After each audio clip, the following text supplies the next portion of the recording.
And now, it's time for another Dice Tower review with Tom Vasel. Hey folks, today we're going to be taking a look at New Amsterdam, a Dutch West India trading company.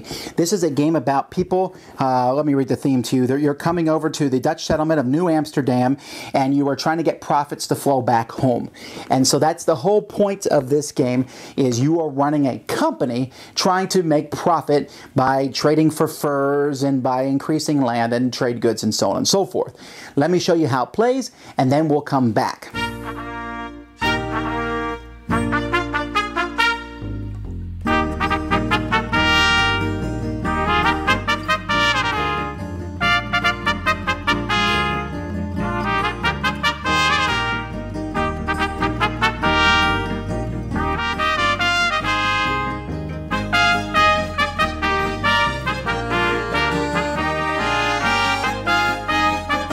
What I'm going to do here is I'm going to give you just a basic overview of how the game works so that you can see sort of the flow of the game.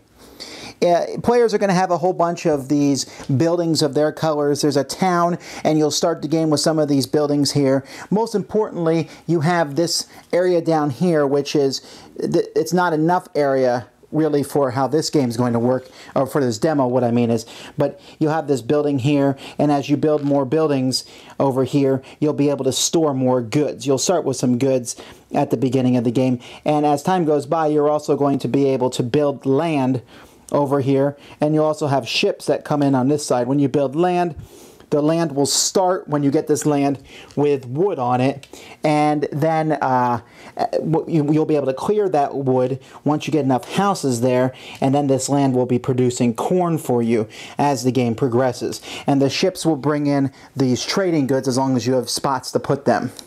So the game will start each round where you'll be bidding for these. You'll place these discs out here randomly. There are 3 different major parts of the game, and in fact they show them up here. In each of these parts of the games, you have there's a city, land, and trade, and in each of those parts you have actions that you can take. Now you can only take those actions though if you have a disc.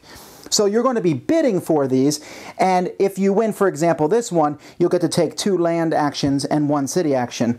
And so these will get randomly mixed up. Also, some of the actions have coins that you can get if you win that action. Now, at the beginning of the game, players are going to start with these discs, and each round, players are going to pick. So let's say I'm first, and I say, okay, I want to auction off this. And when you auction off, you can auction off using all kinds of things. You can use money, you can use corn, you can use wood, you can use furs, all different resources. They all count. But it's a once-around auction.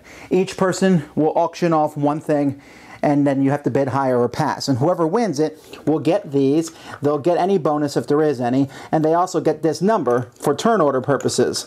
And then if the first person, whoever wins the auction, they give their number to that person, and it just goes around until each person has got one of these, and whoever goes last is going to get one for free. Now again, I'm showing you here a 5-player game as we go through this, but that's how the first round goes. Then after that, you will go through each of those phases, and you will do different things. For example, in the orange phase, in the city phase, you can build more buildings in this area down here. You need wood to build these buildings. Or you can take any area that you control and take points for those areas. I should also mention that there are extra actions that you can take during any phase. These actions are shown in the different areas here. If you control an area completely, you can do that area action for free. Otherwise, you have to pay to take these actions. Here you can trade money for coins, corn for coins. Here you can buy furs from the black market. And so there is some benefit to that. But at the same time, you can also get points for controlling these areas, and you would do that during the city step. So the city step is to build buildings down here and to then take points for those buildings. In the land step, you will be taking these land cards, like I said, and putting them in front of you, or you also be able to clear land. Now, clearing land gives you wood. Like, for example, with this card here, you'll get 4 wood when you clear the land. You have to build some houses on it first. And then it will start producing corn for you, so you can add land or clear land. And then in the trade step, you are able to go up here and spend your trade goods to get furs. You'll notice there's different kinds of furs, and I know this is a bobcat, but we constantly laugh about the fact that we're trading in domestic cat furs. But you will then you can also use these actions to trade furs to these different ships to get victory points for them, and these ships then will produce goods for you as turns go by. There's some other features up here. You'll notice that up here is these houses here, these long houses. These move down basically every time someone buys a land. I suppose the thematic purpose here is you're forcing the folks who live here out of their lands, and so when you go trading then later on, you have to if there's not a house across from you, you have to pay extra corn to go and trade, but you can also pay to move your trading hut farther downriver to trade with these people. So as you force them downriver, you have to pay more corn to get there for the boat trip to go down and trade with them, or you have to have your trading hut moved down there. And so this is going to go back and forth as time goes by. Each turn you'll add more ship cards and more land cards. Each turn you have to pay corn for each of your buildings that you have out here. So you better get that corn or you'll lose victory points in that way. Most of the victory points come from trading with these ships, from controlling areas in town, and through various other small ways as the game goes by. And at the end of the game, whoever has the most points is the winner. Now realize, as I'm talking about this game, I've just given you a very basic overview. There's a lot of little rules that I did not mention, but for the most part, you're bidding for these actions, using those actions to build up in town, to trade for these, and to grow your area and get land and produce corn and wood so that you can again do other actions. Now, a lot of times I bag on Euro games for the fact that they're not very thematic, that the theme does not match what's going on here. But I would say for most of this, the theme makes sense. The theme makes sense that you're trading for different kinds of furs, and so that the ships will want a variety of furs that you send back with them, that having the more towns, the buildings you have in town will get you more points. I think that as you trade with the folks who are already in the land, the natives there, and as they move farther downriver, it's harder to trade with them. I think it makes sense that you need corn to get for your people. So all that makes sense in a very strong thematic flavor, and I think if you're coming in this looking for the thematic flavor, this is a Euro that's not going to disappoint in that regard. Except, I think there's one major exception to that rule, and that is with the auction. The auction for the different items. Like I bid for 2 land actions and 1 building action. What does that even mean? And you also get 2 bonus coins, and you get to go third. Why does that doesn't fit in the theme at all? Okay, fine. Normally you can live without one theme thing, but the problem is that single phase is also the most mind-excruciatingly annoying auction thing I've ever done. Because you have to sit there and think, okay, this turn I want to take this action, and that action, so I need to win that. Oh, that's not available. Okay, what if I do this, what actions can I take this turn? Oh.